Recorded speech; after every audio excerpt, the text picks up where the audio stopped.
August 7th, 2013. Well, back to work as usual, and it wasn't so bad as I thought it might be. Had a safety meeting this morning, and usually just have some topic and there's the heat, extreme cold, roads, weather,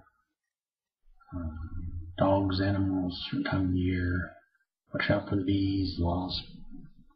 And this one is talking about ladder, how to carry your ladder, proper way, and make sure the pole's safe. Certain tests you do to make sure that it's fit for climbing. And talked about some of the new ladder that's coming out. It's supposed to be more lightweight. Has built-in adjustable feet, so if you're on an uneven surface, that you can space it out a little bit more, which is kind of neat. They also had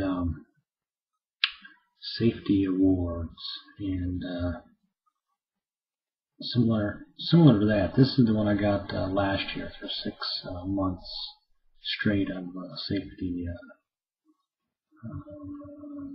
being safe at work. And there's the rear. It's in a plastic case. I haven't took it out. It's sealed. Comes in a little holder that it will fit in. But they're supposed to be printing up ones that this is for the 6 months, and then they got the ones for a year, which they're printing up now. This is Safety Champion of the West Division, Comcast, and so those will be handed out when they're printed up, and I think they want to have ones for like a year and a half. So every 6 months they pass these out. So it was a nice recognition of being made it to the second level. So two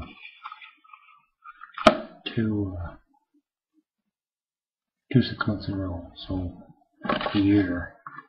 I was kind of surprised that they didn't count that accident against that, but it's this is more of a safety in the field.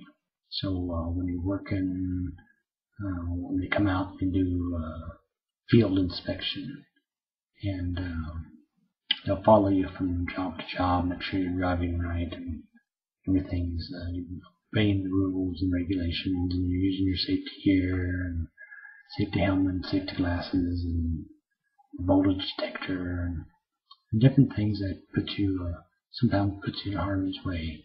And it's just nice that the company recognizes that now.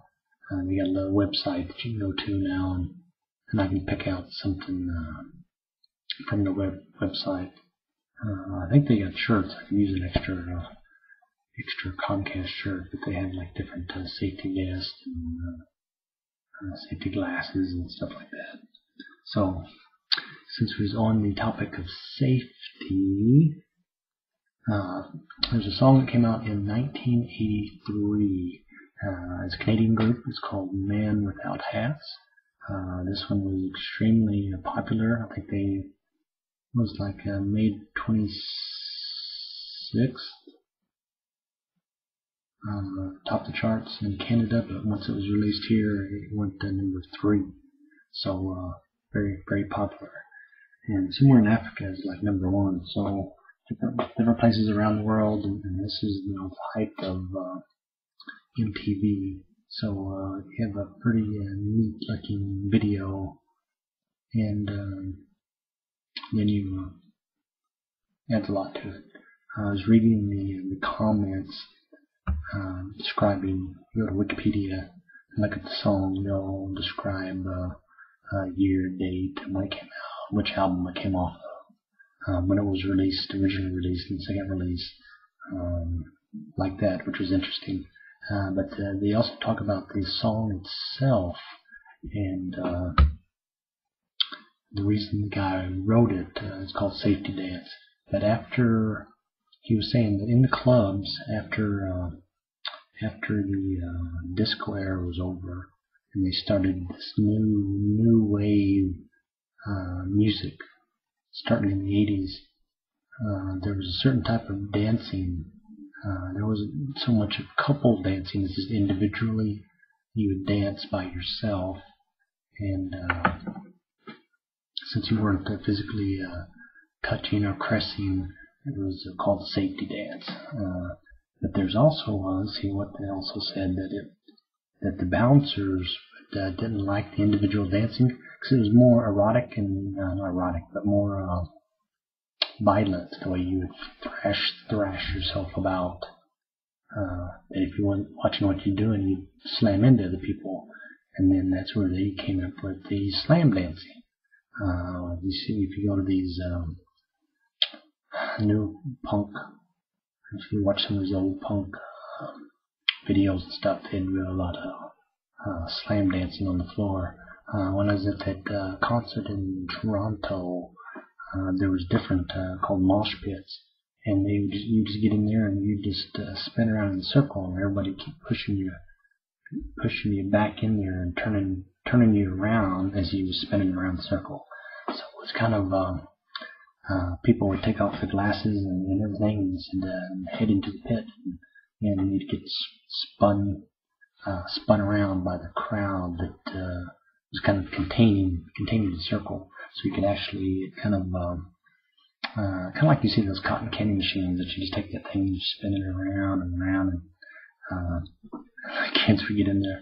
I remember a couple of times the pits got pretty close to TJ and I remember I always tried to keep him at arm's length so he wouldn't be sucked in, because they would grab you and pull you into the spinning pit, and then wherever you came out on the other side or wherever, who would know? And then of course you're all twisted up and bulky head that you wouldn't know where to find your way back anyway.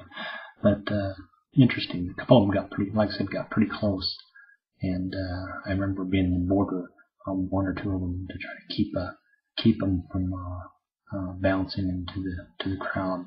And they'd smash into you pretty good. But he wrote the song because the bouncers didn't really like the way they were dancing and asked him to stop and to leave, and it was just kind of his rebellion of some of the lyrics in there that talks about sometimes they're totally rude and act like an imbecile. But interesting. But listen to it again and agree that it is pretty catchy. So it's called the Safety Dance. And Gordon really liked this one, so August 7th, 2013, Safety Dance.